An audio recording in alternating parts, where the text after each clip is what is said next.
channel. My name's Aidan. Today I'm going to solve the problem if you want to play Shadowdark in space. Yeah, I'm going to be taking a look at DarkSpace, which is a Shadowdark expansion that is, well, as I've said, it's in space. So where can you get it? As ever, let's just go straight over to Tabletop RPG and show you the link where you can pick it up from.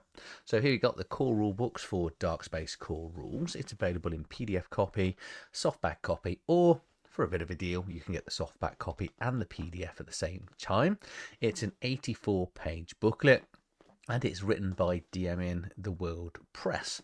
All of this, I'll put links into the video below. If you are going to buy this, please do consider using my affiliate link. It does help me sort of buy books like this and then just put them back into the channel. Just to be honest, DMing in the World did actually send me this copy as, not as a review copy. They asked me if I wanted to have a look at it.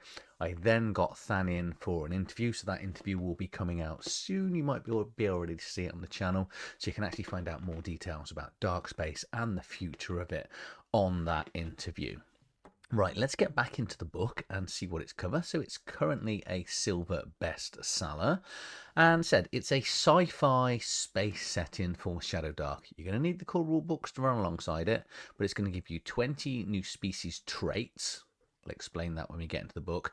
7 new archetype classes, 20 backgrounds, some motivation that replaces alignment, which is all about generating your luck token. Triad rules are about sort of metaphysical, sort of mental abilities.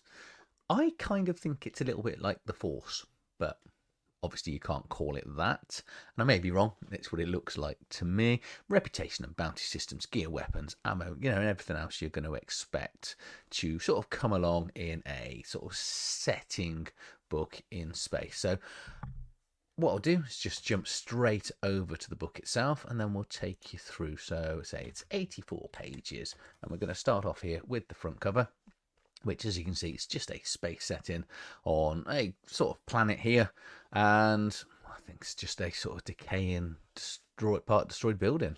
That's what it looks like to me.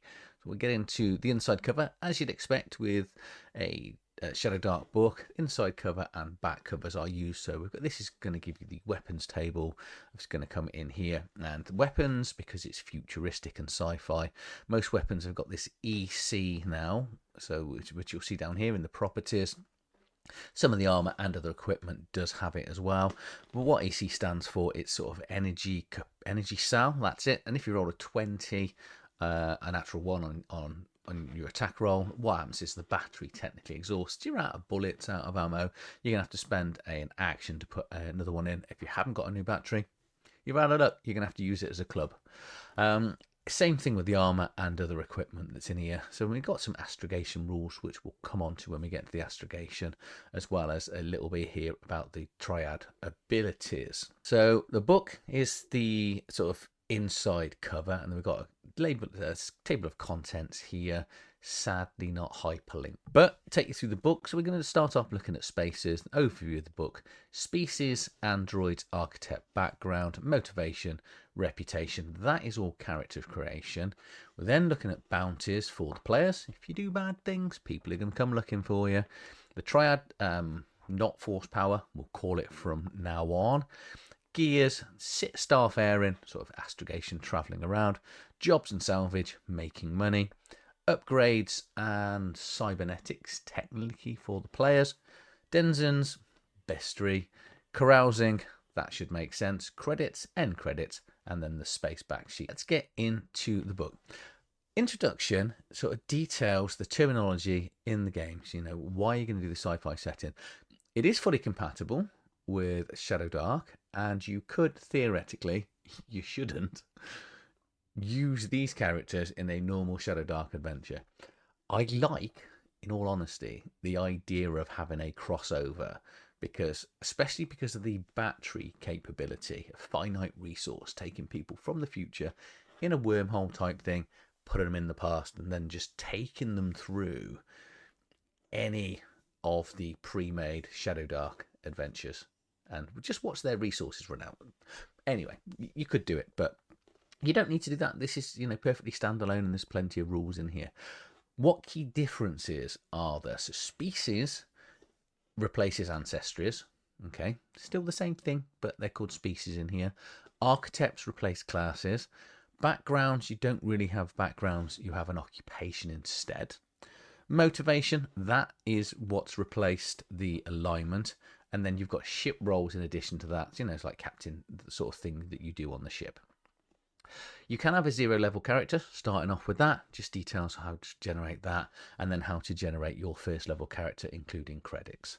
So, species. This is your ancestry, race, that sort of thing. And as you're probably aware, on Shadowdark games, you get one, normally one, maybe 2 powers for your, unless you're a human, that is. You get one, normally maybe 2 powers at the most, unless you're a human, that is, and then you're going to get an extra one. And this does exactly the same. It basically says that you can play any sort of race in anything that you want. So you can be whatever you want. You know, as a games master, you might want to restrict it, but, you know, just let the players be what they want to be. Or you can use this table over here, so the species trait, and as an alien type, you will roll a d20 or pick. I'd probably roll. And the players then, let's say they roll at 8, natural weapons. You have natural weapons and deal a d6 damage. You are proficient with it. So they've got some sort of claws. So you could be a sort of weird bear type creature or anything like that. If you're going to play a human, you're going to have 2 of these. So you get to roll on it twice. You could just be an android if you want. If you do become an android as your species, your special ability you're going to get here is life support. So you do not require food, drink, or air to function. You need a power charge equivalent to a rest to maintain the operating level. So you're still going to need to do your 8 hours sleep, but anything that, you know, no food, no drink, anything. So you can be fine to sort of not drain the resources of the players. You're still going to have an archetype and an occupation. But if you want your occupation to be, well, technically your archetype, you can take the archetype multifunctional droid, which we'll go over here. And so this is what would be your class, effectively. Just for droids only. So you got no weapons, no armor proficiencies, d6 hit points, a couple of languages and some rare languages, and then you've got some 3 functions. So you can either choose or roll 3 functions on the species trait table. So you're back over here, and you're going to get 3 of those, as well as the life support. And you can pick them to be the sort of cybotic droid. You can be biotic. You can be, you know, an android. Whatever you want to be, you're going to get 3 of those. So yeah, and you don't have to eat and sleep, etc. The archetypes, there are 6 of them. They will look very familiar to anyone that's played D20 modern. They are strong, quick, tough, clever, wise, charming. So based on each of the 6 attributes in the game. So for example, the strong ones, these will represent teamsters, gladiators, bodyguards. They get a few more hit points. Most of their abilities are around about being tough and doing strength based things, and you know, they're quite good at melee. Quick are very good at shooting, so they can do quick shots and sneaking around, high reflexes, light weapons, etc. The tough ones, constitution, they're going to get a few more hit points. So soldiers, body hunters, bounty hunters, sorry. We've got the clever ones here, scientists, hackers, so good with light weapons, not many hit points, more language, and they've got some areas of expertise in here. The wise archetypes allow you to have a optional, the triad, or probably, let's just go back actually to the species. Top of the species, you've got 1 here, the triad. So if you roll a 1, or you want to have the triad power, that becomes your species technically. So you are able to use those abilities, but you can get a bonus 1 if you go with the wise. So it does replace the enlightenment power here. Then finally, you've got the charming one, which are the scoundrels, performers, politicians, captains. And they get, you know, as you'd imagine, a few abilities to sort of sway and manipulate people to sort of come around to their way of thinking. You then get your backgrounds, which said it's your occupation. So it's not a background in the traditional Shadowdark background. It's more, this is what you do because you've got, you know, so for example, you're charming. It's kind of your personality wise.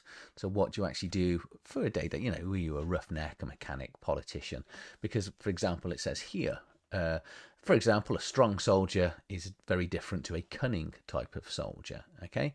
And then motivation. So we don't have any alignment. And what your motivation does is gives you a few ways to play your character that's going to allow you to gain your luck back. And it's whether you are a survivor, you're a bit vile, or you're virtuous. So, for example, they're all going to get a starting bit of equipment or some starting bonus, depending on which one you pick. So, for example, let's just pick on the Vile here. They will start with more credit because they tend to be darker, more ambitious and greedy. But gameplay mechanics, you're going to have to play the character to this when you don't have to. But if you want to get luck tokens back, so they're going to receive a luck token when acting in a self-interest or an engaging morally dubious action. And the survivor and the virtuous will have their own ways of doing it. And the players will just pick one of those to, say, get luck tokens back and a little bit of equipment. Reputation, what would a space bandit type crew or individuals be without the reputation? Starts at 0, and then it can go from -5 to +5. And depending on how interactions go and how you sort of interact with people, the end of sessions, you will normally increase or decrease it by different sort of planets, species types, etc. It can jump up by more. But it's, you're talking about exceptional times that it's going to make it go up. Player characters act like idiots or go around ripping people off. They are going to gain a bounty, and the bounty will just determine the amount of money that, like reputation, the amount of money that people are going to be coming and hunting them. And the more the bounty is on them, for example, it's going to get deadlier. It's going to determine exactly how many more encounters and how often you roll for the random encounters as the players get more and more wanted. This section here just talks about the triad, or not Jedi powers, as I sort of say. So it's a metaphysical abilities, sometimes found in science fiction, whether through mystic connections, science fiction, scientific experimenting, or natural psionic abilities. And when you gain one of these powers, you will choose one of the powers that you do not know. Gaining the use of another power shows one attunement to the triads growing, and gaining the use of all three shows one of the mastery. So you will get either body, mind, or soul, and then you have examples of abilities. And whether technically the spells from the core rule book is what you'll be looking at. So things like enhanced strength, enhanced speed, etc. When the players want to use their abilities, they will make a check based on body abilities that are based on con, mind abilities based on int, and soul abilities based on wisdom. And they, obviously you're looking to achieve over a 10 normally to do this. And, if they get a critical success, you double the bonus. If it's a fail, bad things are going to happen again. You can't use that ability again until you rest. Then we're going to look at the equipment, so we've got some starting equipment here for all the player characters to pick, to roll from. You can let them pick as well as some packs and backpacks, etc. Starting gear and the amount of slots it's take. All of this should look very familiar to a Shadowdark player. More description of what's here. Then we're getting to the weapons, which pretty much covered from the inside cover here, which is obviously the cost and the range, the amount of damage it does, and then any sort of properties is listed here. So whether it's a vibro weapon, two-handed, armored piercing, same with range weapons as well. So whether it requires ammo, energy cells, repeating, it lets you to have a second shot, but the second shot's at disadvantage. Then look at the armor table across from here. It looks at how many gear slots they're going to take, the AC modifier, any sort of properties and cost. And likewise, all the keywords at the bottom, whether it's good at, saving against energy weapons or physical weapons as well. Starfaring deals with astrogation and travelling. So there's two types of travelling in space. You've got sublight, which is sort of environments or the slower speeds in sort of atmospheres, etc. And then faster than light, which is going in between planets and systems effectively. As a general rule, if you are going in between systems, depending on how far you're travelling, so system, sector, region or galaxy, will just determine the difficulty that the players have to roll equal to or over. And there's some bonuses or disadvantages they're going to get for doing it without star charts or a navigation system.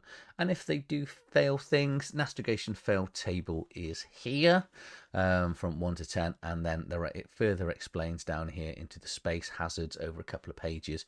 So you can end up with an asteroid field, black hole, radiation, or a nebula, or temporal anomalies.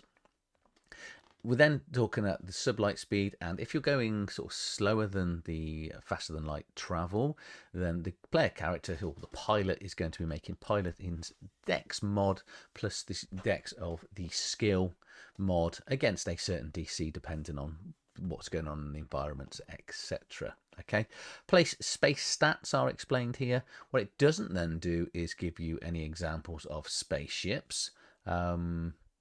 We've got some spaceship roles, so things like captain, pilot, co-pilot, and things that the characters can do whilst in the ship. And it talks about fighters, freighters, and capital ships. But there's no ships in here. You're going to have to wait for that. There's a few ships in. I'd have liked to have seen a lot more ships in this book.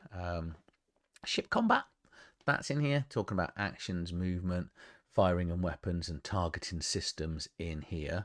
And then ship destruction works pretty much like a player character. So when you go down to 0, you're going to roll your death save on a d4.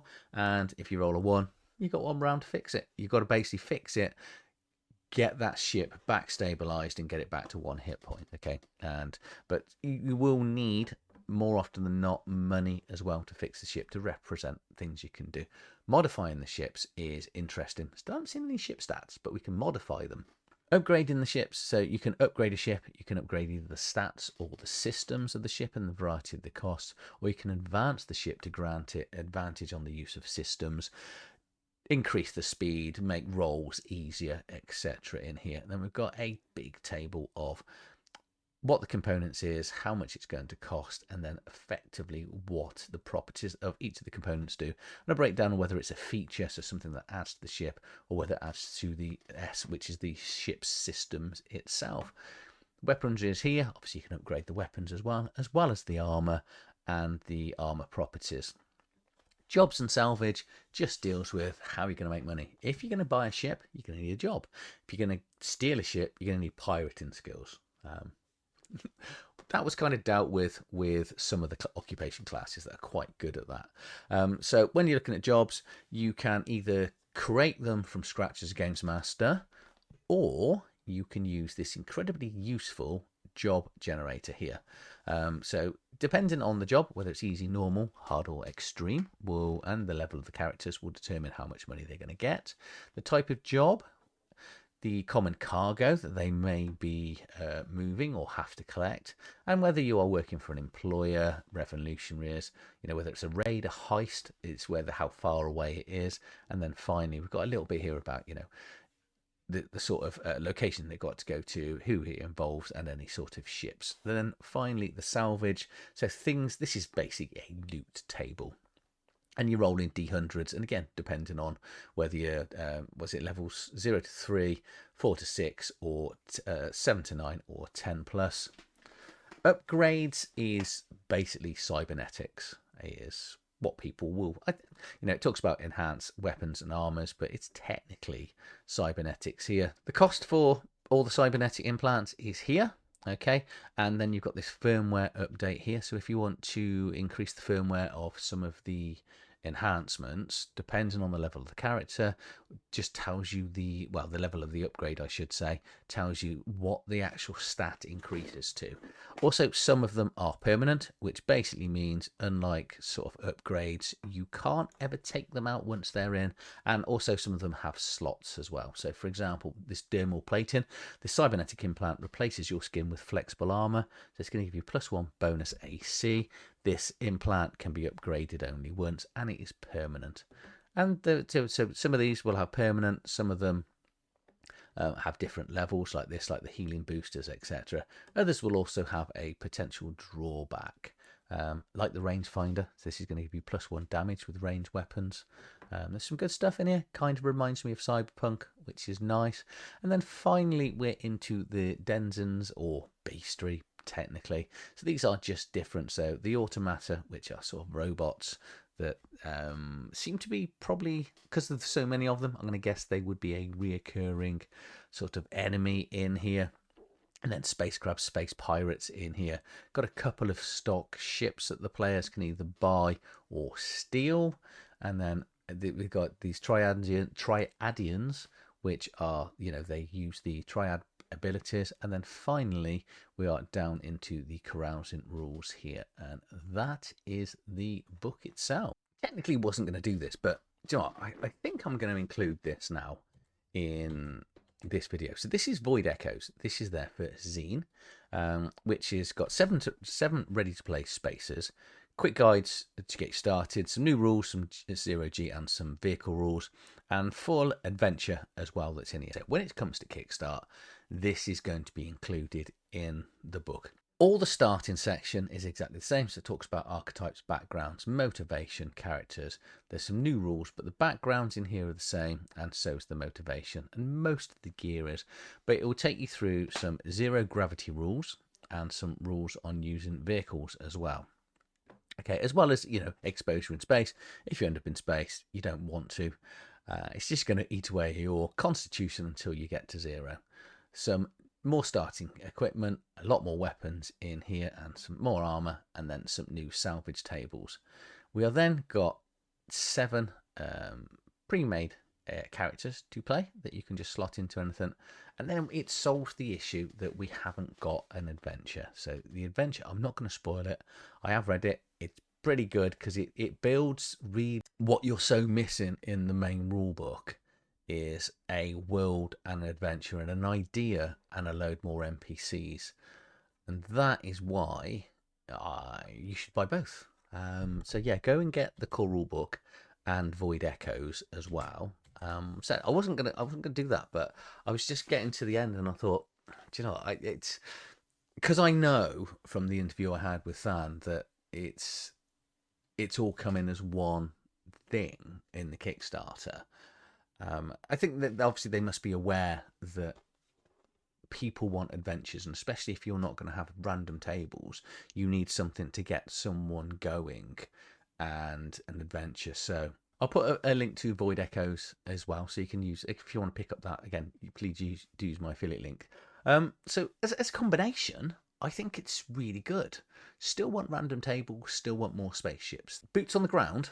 I think this is good. You want to play sci-fi, you want interesting characters, you can easily have that sort of Star Trek, Star Wars sort of experience, Firefly in there. Yeah, it's a great little book. Really do like DarkSpace, so go and pick it up. And Void Echoes 2.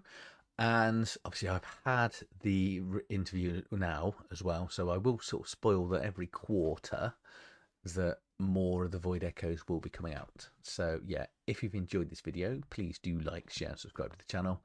Go and buy DarkSpace and Void Echoes.